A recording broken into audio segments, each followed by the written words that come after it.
अस्सलाम वालेकुम नाजरीन, आप देख रहे हैं INN चैनल। मैं हूं शेख अहमद अली। आज की ख़ास बात में हम देखेंगे कई अहम कौमी और बैनुल अक़वामी ख़बरें। पाकिस्तान के साबिक़ वज़ीर आज़म इमरान खान की गिरफ्तारी के बाद पाकिस्तान में तशद्दुद दूसरे दिन भी जारी है। 8 लोगों की मौत की खबर है। पंजाब और खैबर पख्तूनख्वा सूबे में फ़ौज तैनात कर दी गई है। चंग इलाके में मौजूद न्यूक्लियर फैसिलिटीज़ पर फ़ौज के कमांडो तैनात कर दिए गए हैं। पेशावर में रेडियो पाकिस्तान की इमारत में आग लगा दी गई। इमरान खान की पार्टी पाकिस्तान तहरीक इंसाफ ने 18 शहरों में तशद्दुद का एक कॉम्बो फोटो जारी किया है। दूसरी तरफ नेशनल अकाउंटेबिलिटी ब्यूरो की स्पेशल टेम्पररी कोर्ट में इमरान खान की पेशी हुई। जांच एजेंसी ने 14 दिन की रिमांड मांगी थी। जज ने इमरान खान को 8 दिन की फिजिकल रिमांड पर जांच एजेंसी को सौंप दिया। इसी जांच एजेंसी ने मंगल के रोज उन्हें 60 अरब पाकिस्तानी रुपए के घोटाले के इल्जाम में गिरफ्तार किया था। जांच एजेंसी ने इमरान खान की बीवी बुशरा के लिए भी गिरफ्तारी वारंट जारी करने की मांग की। PTI में नंबर 2 के साबिक़ वज़ीर दाखिला शाह महमूद कुरैशी और नंबर 3 असद उमर को भी गिरफ्तार कर लिया गया है। इस्लामाबाद में रेड अलर्ट जारी कर दिया गया है। फॉरेन एम्बेसी और कॉन्सुलेट्स के स्टाफ को बाहर ना निकलने की सलाह दी गई है। पाकिस्तान के टीवी चैनल दुनिया न्यूज़ के मुताबिक पूरे मुल्क में इंटरनेट खिदमात बंद कर दी गई हैं। इमरान खान पर सरकारी खजाने के तोहफे बेचने के मामले में भी इल्जाम तय कर दिए गए हैं।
खान साहब ने पाकिस्तानी अवाम के लिए मुझे एक पैगाम दिया है और उन्होंने कहा बाइनऊ इन्हीं अल्फाज में आपने बताना है।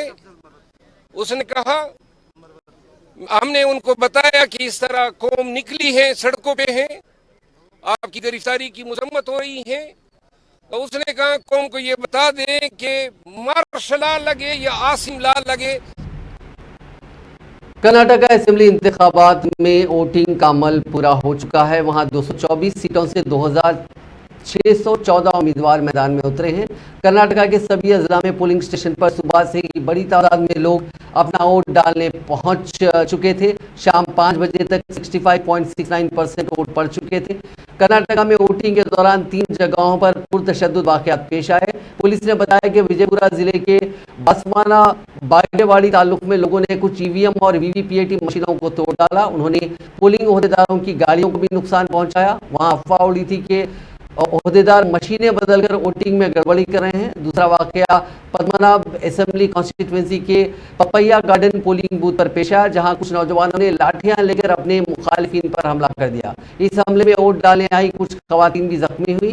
तीसरा वाकया बेल्लारी जिले के संजीव राय नागकोटे में पेश आया। वहां कांग्रेस और बीजेपी वर्कर्स के बीच हाथापाई हुई।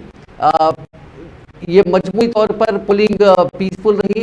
कांग्रेस पार्टी ने पहली बार एक नया तरीका आजमाया। हर पोलिंग टेबल के पास उन्होंने एक सिलेंडर रखा, जहां पर लोग ने वोट डालने से पहले उसकी आरती उतारी, उसके बाद पोलिंग बूथ में गए। इसके साथ ही टीवी चैनल्स पर जैसे पोलिंग मुकम्मिल हुई, एग्जिट पोल्स पेश किए जाने का सिलसिला शुरू हो गया। बीजेपी को सबसे बड़ा झटका इंडिया टुडे एक्स माई इंडिया के एग्जिट पोल ने दिया, क्योंकि उसने पार्टी को महज 62 से 80 सीटें मिलने का इम्कान जाहिर किया। कांग्रेस को इंडिया टुडे एक्स माई इंडिया ने 122 से 140 सीटें मिलने की उम्मीद जाहिर की।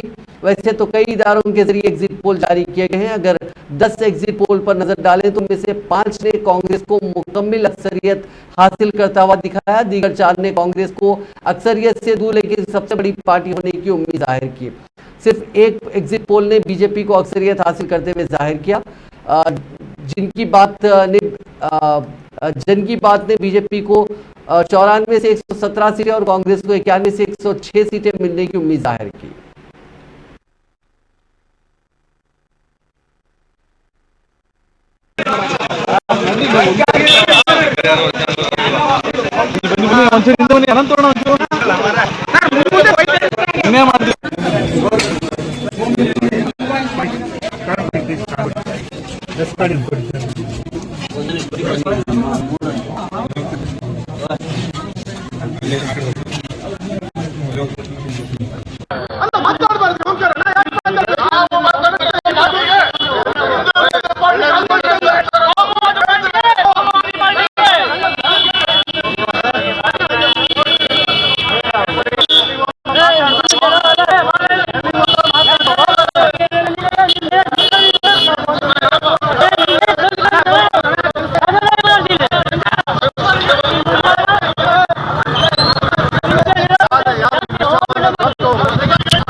कर्नाटक में असेंबली इंतखाबात के लिए जारी वोटिंग के दरमियान कांग्रेस के रियासती सदर डीके शिव कुमार ने अपने इंतखाबी हल्के कनकपुरा में हक़े राय दही का इस्तेमाल किया। इसके बाद उन्होंने ऑटो रिक्शा पर भी हाथ आजमाया। रिक्शा में उनके साथ चंद पार्टी कारकुनों ने भी सवारी की। डीके शिव कुमार की रिक्शा चलाने की वीडियो सोशल मीडिया पर वायरल हो रही है। दरियासना उन्होंने लोगों से वोट डालने की अपील की थी। उन्होंने कहा कि याद रखें कि आपके वोट में हमारी रियासत के मुस्तकबिल को फिर से लिखने की ताकत है।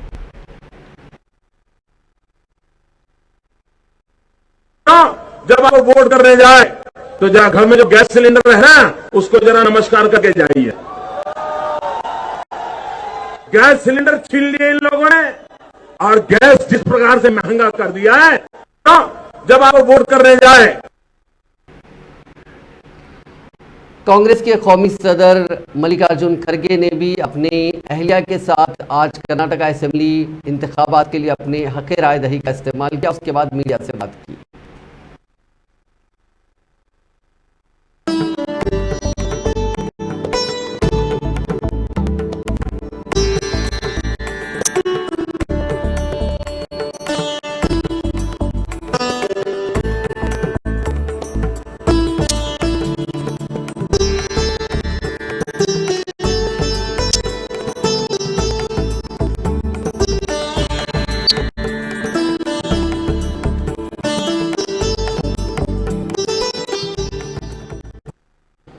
एक का इम्पैक्ट पड़ता है। ये तो लोग तो वोट डाल रहे हैं और लोग ये चाहते हैं कि ये सरकार को बदलना और ये सरकार को बदल के कांग्रेस पार्टी को लाना।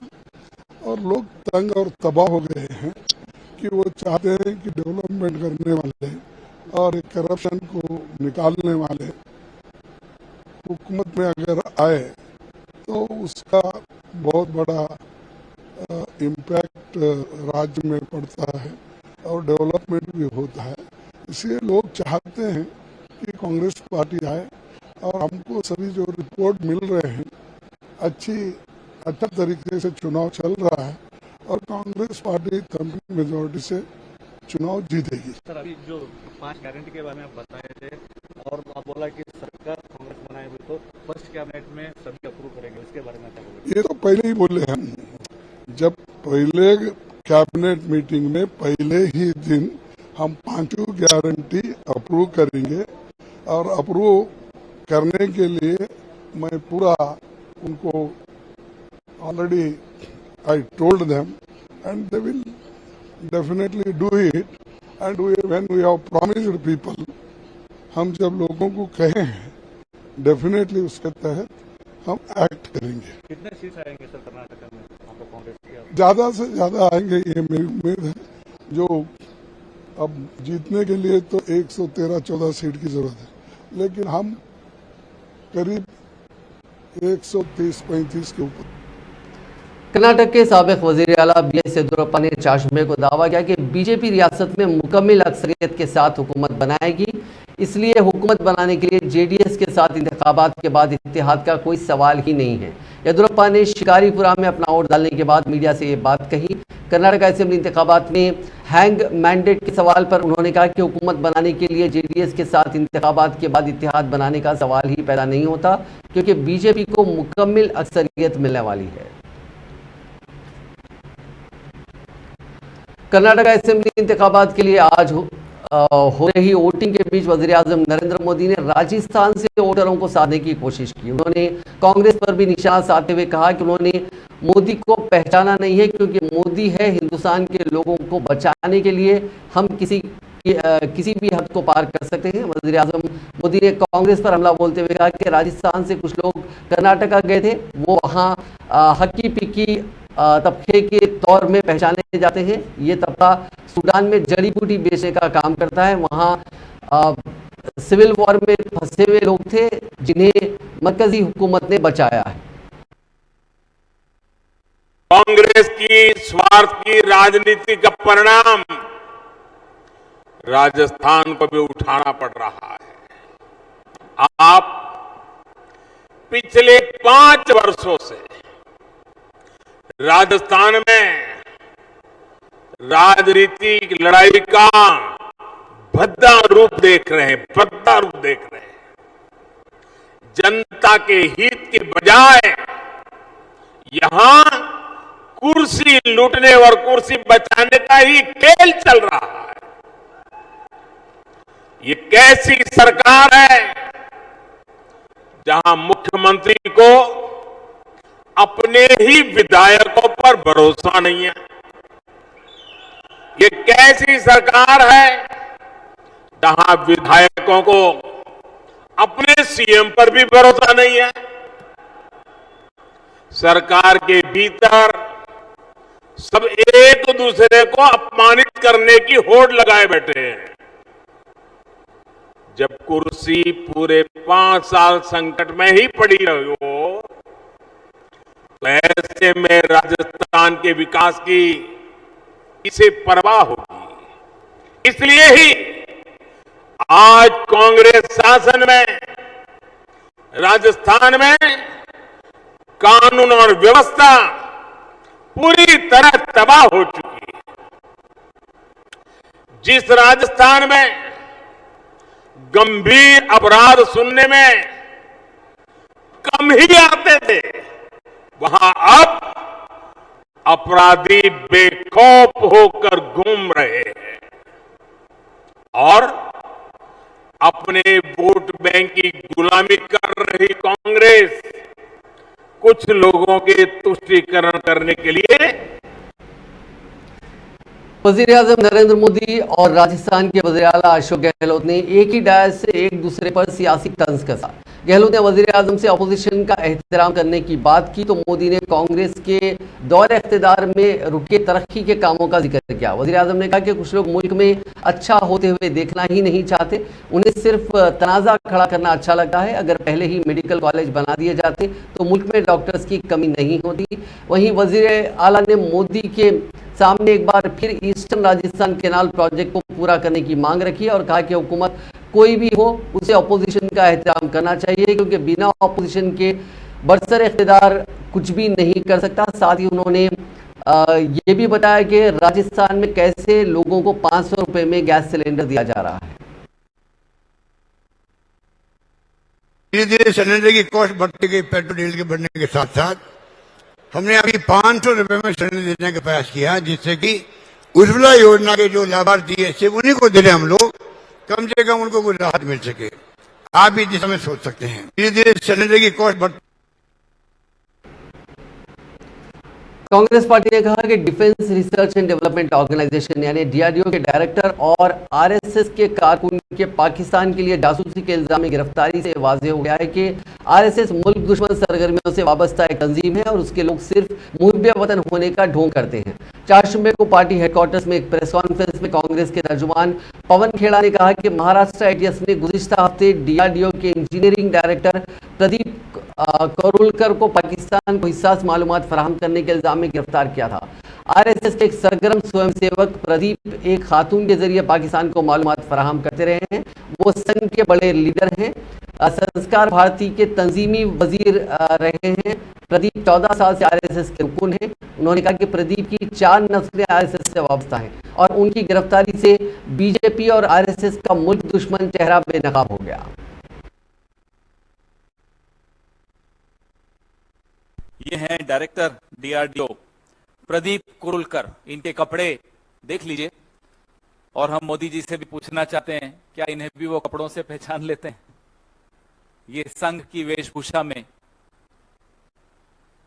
डीआरडीओ के डायरेक्टर, ये देखिए आप किसके सामने नतमस्तक होते हुए, डीआरडीओ के डायरेक्टर प्रदीप कुरुलकर। ये डीआरडीओ के डायरेक्टर प्रदीप कुरुलकर सावरकर स्मृति में अपने कुछ भाषण दे रहे हैं, व्याख्यान दे रहे हैं। हो गया। ये पूरी भूमिका जो अभी आपने देखी, ये एक ऐसे व्यक्ति की है जिसको पिछले सप्ताह एटीएस, महाराष्ट्र की एटीएस ने पाकिस्तान को गुप्त संवेदनशील सूचनाएं देने के आरोप में गिरफ्तार किया। ये प्रदीप कुरुलकर 14 साल तक संघ में पुणे की शाखा में सैक्सोफोन बजाते थे। चौथी पीढ़ी संघ से जुड़ी हुई है, यानी कि जो इनकी पहली पीढ़ी जो संघ से जुड़ी थी वो तभी जुड़ी होगी जब श्यामा प्रसाद मुखर्जी मुस्लिम लीग के साथ मिलकर सरकार बना रहे थे, जब अंग्रेजों के साथ मुखबिरी हो रही थी। 4 पीढ़ियों से क्या चल रहा है वो आपके सामने अभी आपने स्क्रीन पर देखा। संगठन मंत्री रहे हुए हैं ये संस्कार भारती के। आप में से जो लोग संघ से वाकिफ हैं और संघ के जो सैकड़ों अलग अलग संगठन हैं उनसे वाकिफ हैं, you know RSS is an umbrella organization. In itself it's unregistered, but it has hundreds of organizations under its umbrella. One of them is Sanskar Bharati, a major, very, very important organization. Pradeep Kurulkar, Director DRDO, has been associated with the Rashtriya Swayamsevak Sangh for 4 generations. He used to play the saxophone for 14 years for RSS. He was for 12 years Sangathan Mantri of Sanskar Bharati. This is the 4th generation RSS Karyakarta Swayamsevak. And he was arrested by ATS for giving sensitive information to Pakistan through a woman. एक महिला के जरिए पाकिस्तान में ये संवेदनशील जानकारी दे रहे थे। कहते हैं हनी ट्रैप हो गए थे। असली हनी ट्रैप तो शाखा में जाने से होता है, वो होता है हनी ट्रैप कि आप डीआरडीओ। साबिक मरकजी वजीर और एआईसीसी मणिपुर इंचार्ज भक्त चरण दास ने आज मणिपुर तशद्दुद को लेकर बीजेपी हुकूमत को शदीद तनकीद का निशाना बनाया। उन्होंने कहा कि बीजेपी ने इंतखाबी मुहिम के दौरान मणिपुर में अमन कायम करने का वादा किया था, लेकिन बीजेपी की डबल इंजन हुकूमत ने मणिपुर के अमन को दरहम बरहम होने से बचाने में वो नाकाम रही है।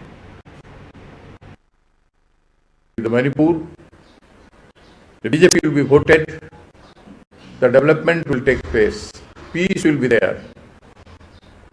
Former the present Home Minister that time has said that vote for BJP to establish peace. Otherwise, the violence cannot be stopped.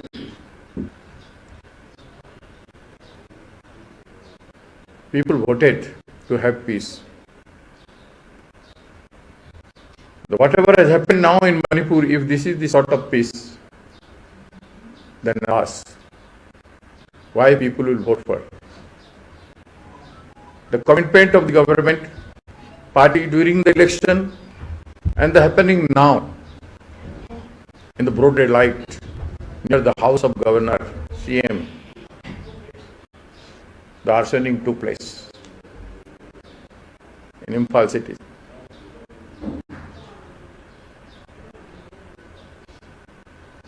The helpless situation of the government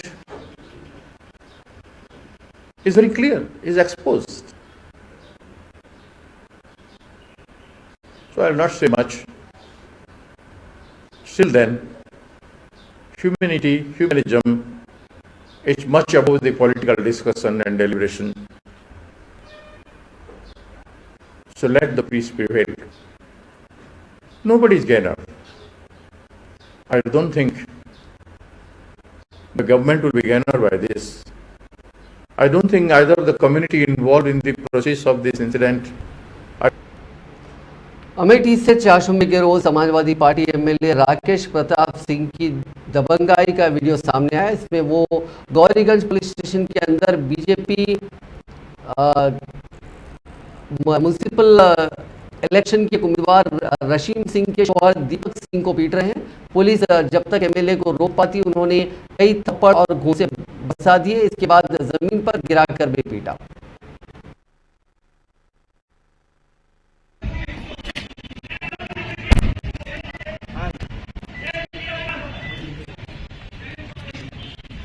भैया को दिखाओ उसका वीडियो वाला।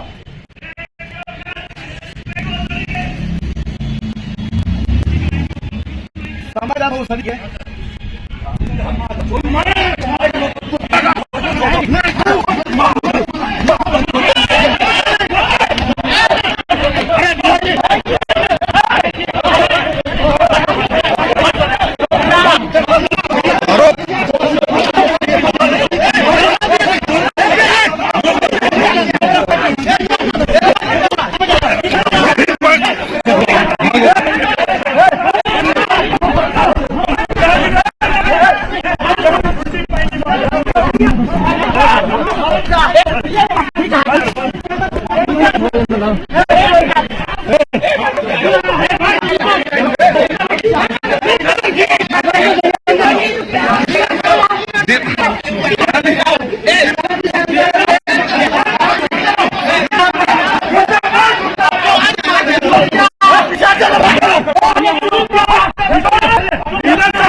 रेसलिंग फेडरेशन ऑफ इंडिया के सदर नशीन ब्रिजभूषण शरण सिंह के खिलाफ दिल्ली के जंतर मंतर पर रेसलर्स के धरने का 18वां दिन आज था। इस बीच 4 जुम्मे को साक्षी मलिक ने कहा कि सुप्रीम कोर्ट अपनी निगरानी में 7 मुतासिरा खिलाड़ियों और ब्रिजभूषण का नार्को टेस्ट करवाए। जो गलत होगा उसको उसी वक्त फांसी दे दी जाए। बोल रहे हैं कि ये गलत बोल रहे हैं, ये झूठे हैं, तो मैं आप सबको बता दूं कि ब्रिजभूषण का नार्को टेस्ट करा लो सुप्रीम कोर्ट के अंडर, और हमारा जो 7 लड़कियां हैं उनका करवा लो, और जो भी गलत होगा उसको चाहे उसी दिन फांसी दे देना, नार्को टेस्ट कराना। रही सबूत की बात, वो हमें जिसको देना था वो दे दिया, और सुप्रीम कोर्ट ने जब हमारा केस लिया था तो उन्होंने ये बोला था कि बहुत सीरियस एलिगेशंस हैं और हमने ये केस ले लिया है। तो जहां हमने सबूत देने थे वहां दे दिए। अब है कि नार्को टेस्ट करा लो, सच्चाई दूध का दूध और पानी का पानी हो जाएगा।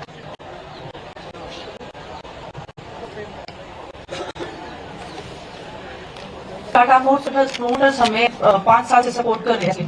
तो आप लोगों के माध्यम से मैं रतन टाटा जी से अनुरोध करती हूँ कि रेसलिंग में जो उन्होंने पैसा दिया है, जो इंफ्रास्ट्रक्चर को बढ़ाने के लिए, खिलाड़ियों को सहयोग देने के लिए, रेसलिंग को कितना आगे लेके जा सकते हैं उसके लिए, तो एक जो भी है वो उनको देखना चाहिए कि क्या बोल रहे हैं कि ये गलत बोल रहे हैं।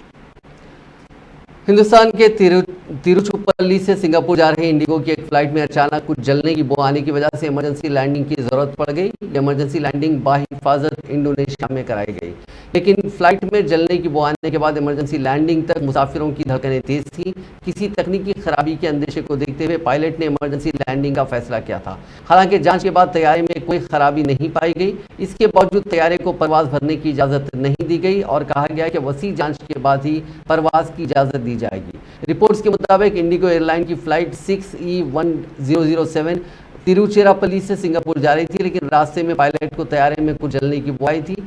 उसी के बाद प्रोटोकॉल पर अमल करते हुए इसकी इमरजेंसी लैंडिंग करवाई गई। इंडिया में इसी साल अक्टूबर-नवंबर में होने वाले आईसीसी वनडे वर्ल्ड कप के शेड्यूल से जुड़ी कुछ खबरें सामने आ रही हैं। ऑफिशियल शेड्यूल अभी जारी नहीं हुआ है। क्रिकेट वेबसाइट क्रिकबिस की एक रिपोर्ट के मुताबिक इंडिया पाकिस्तान का मुकाबला 15 अक्टूबर को हो सकता है। इसके वेन्यू पर अभी इंडिया और पाकिस्तान के क्रिकेट बोर्ड की सहमति नहीं बनी है। रिपोर्ट के मुताबिक टूर्नामेंट की शुरुआत 5 अक्टूबर को इंग्लैंड न्यूजीलैंड मुकाबले के साथ होगी। ये दोनों टीमें 2019 वर्ल्ड कप की फाइनलिस्ट हैं। वहीं टीम इंडिया अपना पहला मैच चेन्नई के चेपॉक स्टेडियम में ऑस्ट्रेलिया के साथ खेलेगी। इस मैच की तारीख अभी सामने नहीं आई है। वर्ल्ड कप में फाइनल से पहले सबसे ज़्यादा इंतजार इंडिया और पाकिस्तान के बीच होने वाले मैच का रहता है। यह मैच 15 अक्टूबर को हो सकता है। नाज़रीन, आज की खास बात में बस इतना ही। आपसे कल मुलाकात होगी नई खबरों के साथ। आप देखते रहिए INN चैनल।